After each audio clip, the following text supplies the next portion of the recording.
Amun be ka bimali filɛ Mali kɔnɔ ani Mali kɔ kan ka foli ani walimano be ka taa bɛɛ lajɛlen yɔrɔ ni bimali ka kunnafoni waati ye bi ye aywa tarata ye décembre kalo tile 24 san 2024 an b'a fɔ ana saka ka bisimila bimali ka kunnafoni kɛnɛ kan a bɛ lase aw ma min fɛ o ye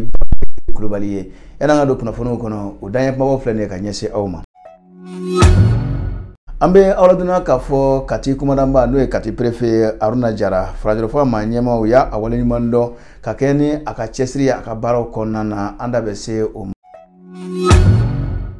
N'an bɔra ye an b'a ladonna k'a fɔ min bɛ tali kɛ hali bi Katikaw fɛ yan nɔ san o san Kati mairie ani jagokɛlaw ka fara ɲɔgɔn kan jɛkuluba min ɲɛsinnen don foire ko ma an ka jamana kɔnɔ ka taa se Kati jagokɛlaw ma u bɛ jɛ ka kɛnɛba min wele n'an b'a wele ko rue marchande ɲinan ta n'o ye san 2024 ye a tako 8nan a baaraw yɛrɛ dayɛlɛli kɛra sibiri tɛmɛnen an fɛ Kati a kɛrɛnkɛrɛnnena gare kɔrɔ la nɛgɛ ɲɛ 15 waati. N'an bɔra yen an b'a ladonna k'a fɔ min bɛ tali kɛ Isa Kawujima awa kiribulon kɔni ye ale ɲangi k'a fɔ ko san 1 Isa Kawujima k'a bɛn'o kɛ dibi la. N'an bɔra yen an b'a ladonna k'a fɔ Mali gouvernement ɲɛma n'o ye général de division Ablaye Mayiga ale kɔni ni CNT maa ɲɛma u ye ɲɔgɔn kɛ an da bɛ se nin bɛɛ lajɛlen ma.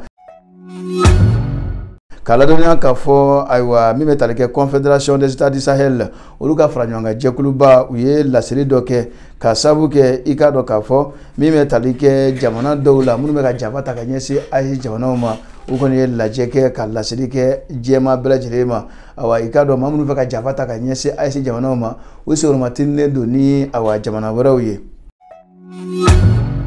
N'an bɔra ye Mali kɔkan kunnafoniw la an bɛ taa Burkina Faso an b'a ladonna k'a fɔ walasa ka se ka dɔ fara Burkina Faso kɛlɛkɛdenw olu ka fɛɛrɛw ka dɔnniya kan u ka jamana ɲɛmaa n'o ye capitaine Ibrahima Traoré a ye kɛlɛkɛminɛn dɔw kɔni bila Burkina Faso o kɛlɛkɛdenw ka bolo kan ni ye kunnafoniw daɲɛ kumabaw ye sɔɔni an bɛna walawala ka ɲɛsin aw ma aw y'a bisimila bimali ka dɔnkibaru kɛnɛ kan. I n'a fɔ an y'a jira aw la cogo min na kunnafoniw daminɛw la Kati kumadanba n'o ye préfet ye Aruna Jara u ye a waleɲuman dɔn n'o ye mara ɲɛmaaw ye n'i ye a ta k'a lajɛ u kɔni ye ayiwa a décoré n'o ye ka se ka jala d'a ma ayiwa o tɛ dɔwɛrɛ mérite national avec effigie Abbé du Mali n'o ye i ye baara min kɛ ni min ka kan k'o d'i ma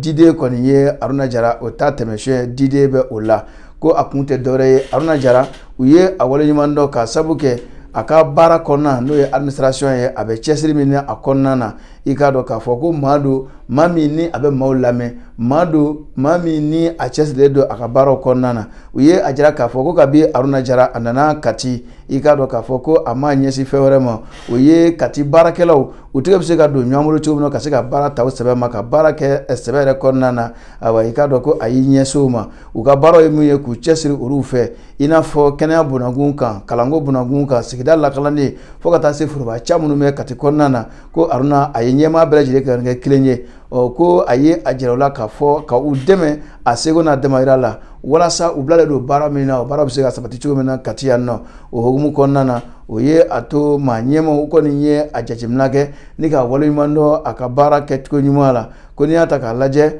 hali bi k'u kɔni b'a ɲini Aruna a bɛ cɛsiri min na Kati kɔnɔna na k'a ka dɔ fara o kan awa ko a bɛna kɛ sababu ye Kati a bɛ yɛlɛ sanfɛ an bɛ dugawu kɛ Kati préfet ye n'o ye Aruna Jara ye bimali baarakɛlaw bɛɛ lajɛlen tɔgɔ la hali bi a ye kunkɔrɔta min sɔrɔ nin ye Ala ka dɔ fara a la.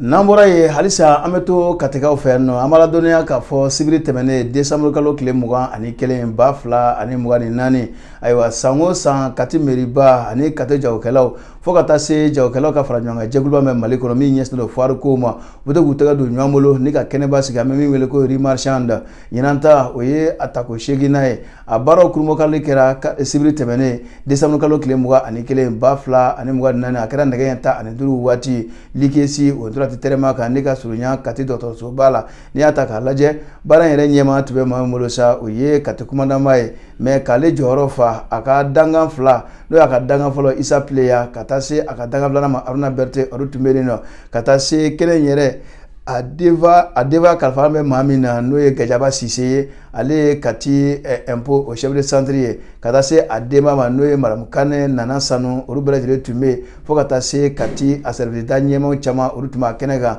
ani kati jagokɛlaw ka ɲɛmaaba Maliki Sise ni dɔw k'a ma ko Sise électronique fo ka taa se jagokɛlaw ka fara ɲɔgɔn kan jɛkulu min bɛ Bamakɔ o minnu ɲɛsinnen don foire ko ma olu ka ciden tun bɛ a kɛnɛ kan n'i y'a ta k'a lajɛ i k'a dɔn k'a fɔ ayiwa ani mairie kati mairie-ba ayiwa maa min bɛ bi n'o bɛ ka baaraw kɔni kɛ n'o ye o ɲɛmaa n'o ye Zanga Daw ye olu bɛɛ lajɛlen tun bɛ yen waati min na dugutigi n'o ye coordinateur ye Cɛkura Kone ale ka kɔrɔfɔw bɔlen min bɛ tali kɛ Zanga Daw la ale ye kɔrɔfɔ ta ale ka kɔrɔfɔ kɔfɛ i k'a dɔn k'a fɔ ayiwa Maliki Sise ale fana ye kɔrɔfɔ ta jagokɛlaw tɔgɔ la fo ka taa se kɛnɛ denfa ani a denba ma ani union des associations de commerçants minnu ɲɛsinnen don foire ko ma olu ka jɛkuluba tɔgɔ la o ɲɛmaa ye maa min bila ka na ale fana ye kɔrɔfɔ ta o kɔfɛ min bɛ tali kɛ commandant jɔyɔrɔfaba Isa Pleya ale kɔni ye baara in dayɛlɛ waati min na i k'a dɔn u jɛra ni ka don foire kɛyɔrɔ in na k'u ɲɛma da sanni feerekɛla minnu bɛ yen nɔ ka se k'u ɲɛ da o bɛɛ lajɛlen kan nin tun ye a tako seeginna ye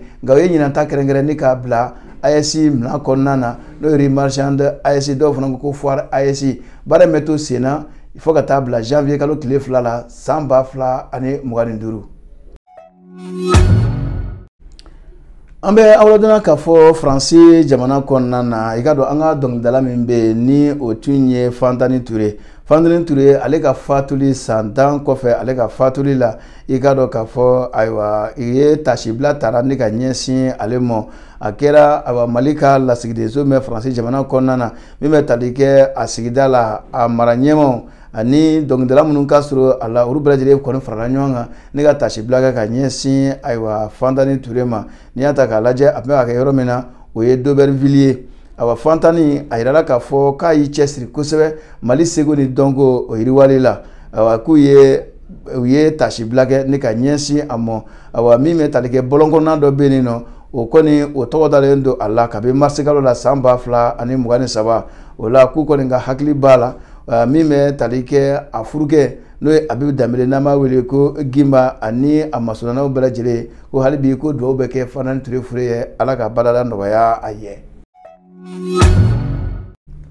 I n'a fɔ an y'a jira aw la cogo min na a bɛ waati jan bɔ Isa Kawujim tɛgɛ dara ale kan ni ka a bila lasago kɔnɔna na k'a sababu kɛ Joliba TV ale kan ale tun ye maa welelen ye sigafɔ dɔ kɛnɛ kan ko a da ye falakɔnɔ bin tigɛ o la min bɛ tali kɛ ayiwa ntɛnɛn'o la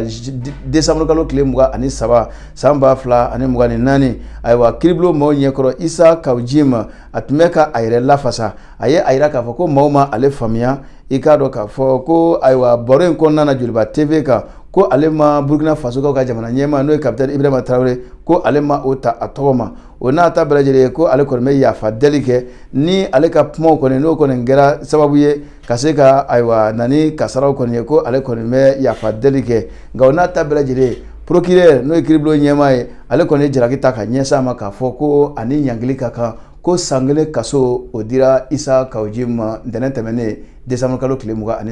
2024. K'aw ladɔnniya k'a fɔ Mali chef de gouvernement n'o ye ayiwa général de brigade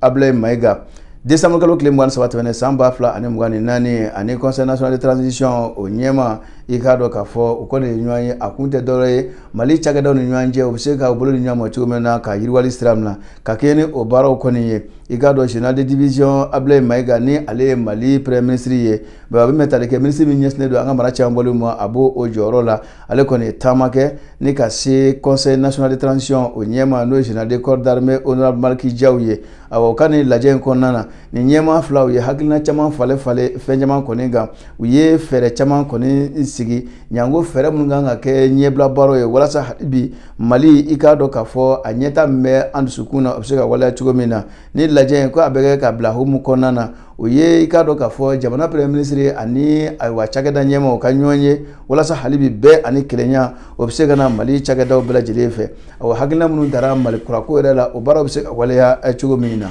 an bɛ dugawu kɛ hali bi an ka Mali Ala ka a diya.